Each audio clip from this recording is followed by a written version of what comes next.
My name is Jørgen Toftum, and I did this work together with my colleague, Rune Korsholm Andersen, who is also with us now. So I'm briefly going to present the idea behind the indoor climate module that takes into account the effects of the indoor climate in a refurbished building and how we can estimate the economy of the indoor climate.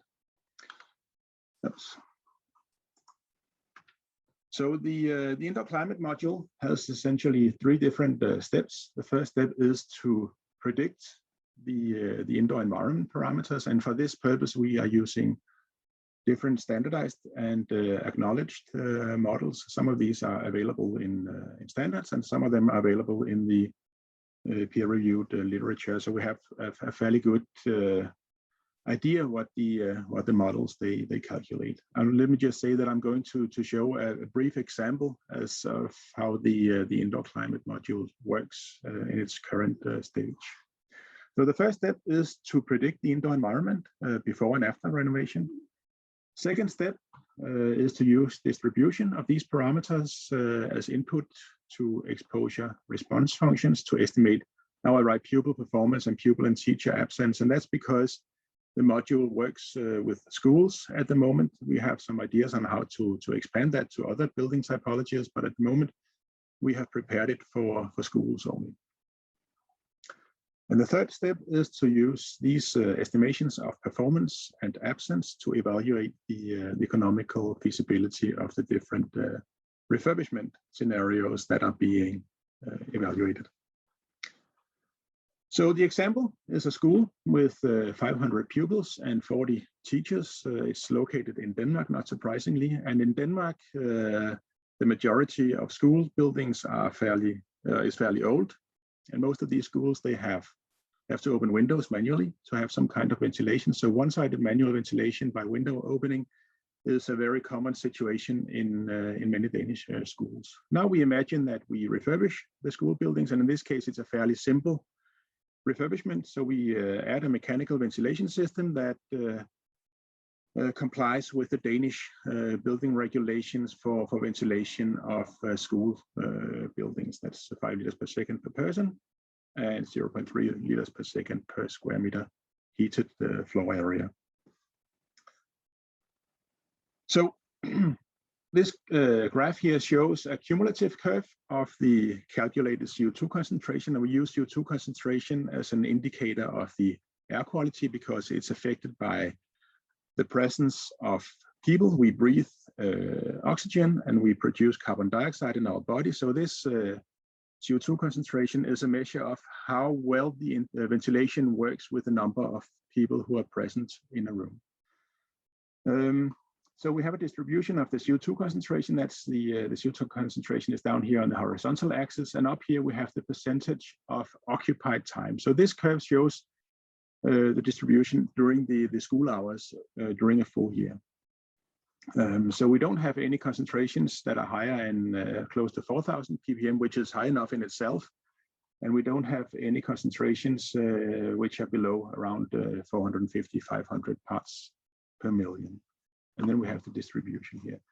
Then we use indoor climate standards to classify the concentrations. So indoor climate standards, they have these quality categories, and quality category 1, that's the highest category. And the green area here shows the range of CO2 concentration for the best interval, the best range.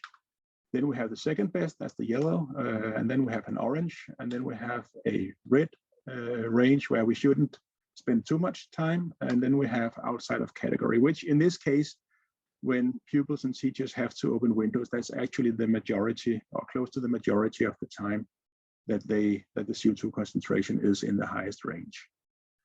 Then we make a second calculation. We imagine that we install the ventilation system, and then we have a similar curve after refurbishment, after the ventilation system has been installed. And then fortunately, we spend then most of the time in the green area, just jumping into the yellow area for a short period. So we can see on the calculations that the ventilation system has an effect on the CO2 concentration.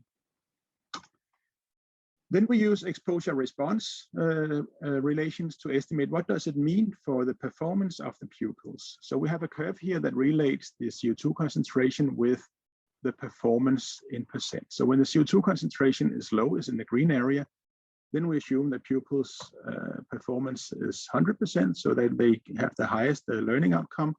And then when the CO2 concentration reaches closer to 1,000 parts per million, then the performance decreases until around 2,000 parts per million, after which it is just assumed that it's constantly 85% at higher CO2 concentrations.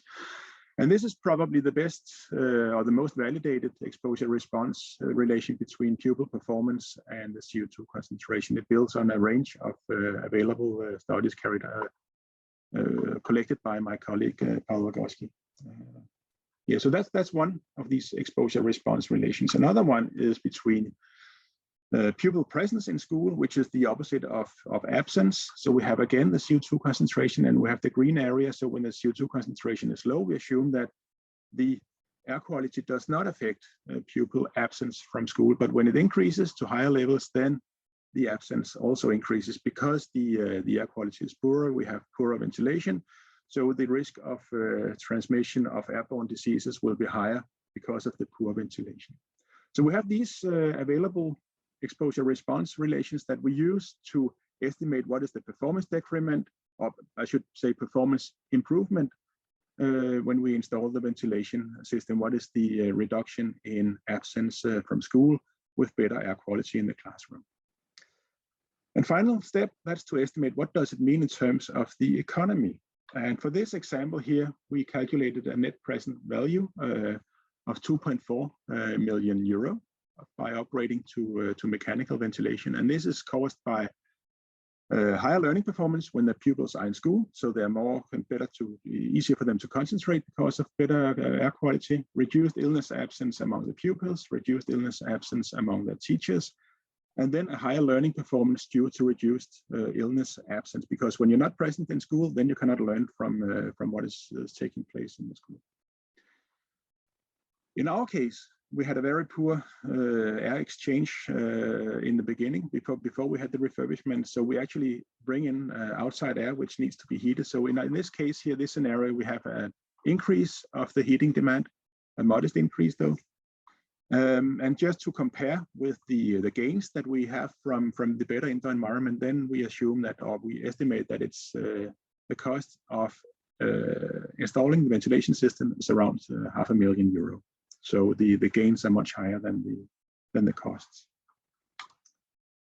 Continued work, we would like to include also calculations for offices and residential buildings. That's something we are working on at the moment. And then we also want to include other indoor environment parameters. Right now, we are only focusing on air quality and temperature, but would also like to include the effects of daylight if we have the sufficient validated knowledge. So these are the coming steps in the indoor climate module. And just to round off, then a flow diagram. I don't expect you to be able to catch all the details here, but this is available in the presentation if you want to see which parameters are taken into account and how the flow is through the calculations. So that was a very short presentation of the indoor climate module.